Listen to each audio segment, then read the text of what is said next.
Bonjour les amis, bonjour la famille, j'espère que tout le monde va bien. Moi oui, ça bosse encore et encore. Alors, aujourd'hui ce que je vous présente, c'est quand même un élément assez particulier, c'est la future structure de mes enfants. Un truc qui m'est venu en tête, ça fait grosso modo 1 an que j'avais décidé de faire ça à la demande des enfants, tout simplement. Alors, pour la petite explication, c'est une structure qui va poser uniquement sur 2 poteaux.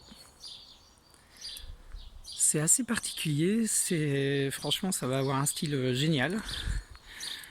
Faut pas avoir peur, c'est pas une future guillotine. Parce qu'il y a quand même un de mes voisins qui m'a dit oula, bah tu fabriques une guillotine ou quoi? Non, pas du tout. Donc la structure va poser uniquement sur les 2 poteaux. En haut, il y aura une énorme poutre qui sera posée. Ça, vous verrez ça dans les prochaines vidéos. Et au milieu, il y aura un plancher avec échelle, toboggan et voilà quoi. Et puis peut-être cabane en dessous, je sais pas encore, on verra bien. Et sur la poutre du haut, sera posé de chaque côté les balançoires des enfants. Et voilà.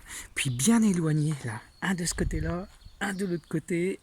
Ça devrait garantir un minimum de disputes. Bon, peu importe. Allez, en chiffres, elle fait 3,60 m d'auteur, 120 cm de largeur. Les poteaux sont écartés à 120 cm. Et la fondation, elle, a fait à partir du point zéro de la terre, le point le plus haut qui est là-bas à peu près à la poutre, 96 cm, 96 pour les Belges de profondeur.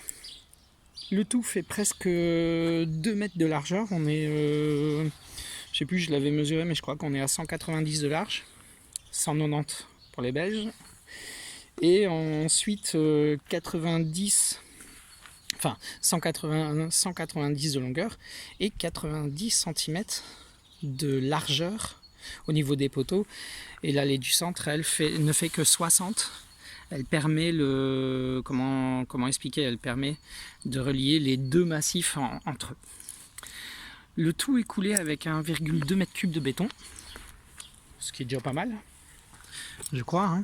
On est loin de la petite structure qu'on scelle avec des petits plots de béton de chaque côté. Hein. Et le tout est ferraillé avec des voiles de ST35, des poutres de ferraillage en plein milieu, le tout relié par une vingtaine d'équerres. Voilà, je crois que ça va tenir. Hein. Franchement, ça va tenir. Les 2 poteaux, c'est de la section madrier. Voilà. Et la poutre sera en section madrier, mais un peu plus rabotée. Au lieu de faire 7,5, elle va faire 6,5, je crois. Voilà, voilà. Alors, pour ce qui est du matériel. Donc là, ce que vous voyez, les 2 planches horizontales, elles m'ont permis de tenir la structure rehaussée par rapport au fond de fondation pour pouvoir glisser les plastiques sous les pieds et les faire remonter jusqu'au-dessus du béton. Ça, c'est pour que le bois ne pourrisse pas trop vite. Ensuite, des serre-joints à la pelle. Et après, une bonne scie circulaire et un bon rabot et une bonne ponceuse. Je crois que pour pouvoir réaliser ce genre de choses, c'est vraiment le matériel minimum. Alors moi, je ponce, je rabote, je coupe mes pièces de bois, pardon. Je fais le rabot, je fais la ponceuse. La ponceuse, je monte jusqu'à 240 grains. Pour ce type de bois, c'est largement suffisant. Hein. 240 grains, franchement, ça marche bien. Quoi. En fait, voilà, vous voyez la différence entre un bois qui a été raboté et poncé, et ici, celui-là, pas du tout. En fait, on a encore toutes les traces de la scierie quand elle débite le bois des arbres. Et ici, voilà, toutes ces traces disparaissent, ça fait apparaître les nœuds correctement. C'est assez sympa. Franchement, moi je trouve que ça donne une belle signature au bois, même si c'est du bête pain. Hein. Il n'y a rien d'autre que du pain là-dedans. Hein. Donc voilà. Voilà. Et pour ceux qui seraient inquiets et dire ouais, du pain, c'est peut-être dans le temps, c'est peut-être pas solide. Nous, en tout cas, de la manière qu'on va faire, on espère qu'il va durer longtemps, puisque tout ça va être enduit d'huile de lin pour permettre au bois d'être protégé pour les conditions extérieures, hein, parce que l'hiver, c'est quand même pas sympa, hein. Puis même ça va éviter aux arbres de sointer, que tout ce qui va sointer dessus va coller, quoi, voilà. Bon, voilà pour la petite explication. Moi, c'est vrai que je suis un peu désolé, j'ai pas fait de vidéo sur la fabrication des poteaux, ni sur le fait de creuser et de remplir une fondation et de poser la structure dedans. C'est vrai que j'ai pas fait de vidéo sur ce sujet-là. Bon, je crois qu'il n'y a pas trop besoin d'expliquer, hein.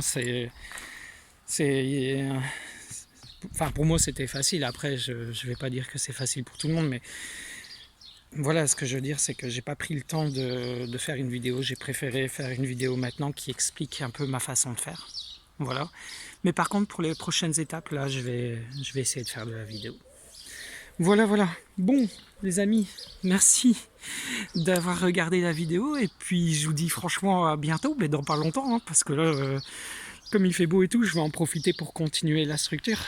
Allez, à bientôt les amis!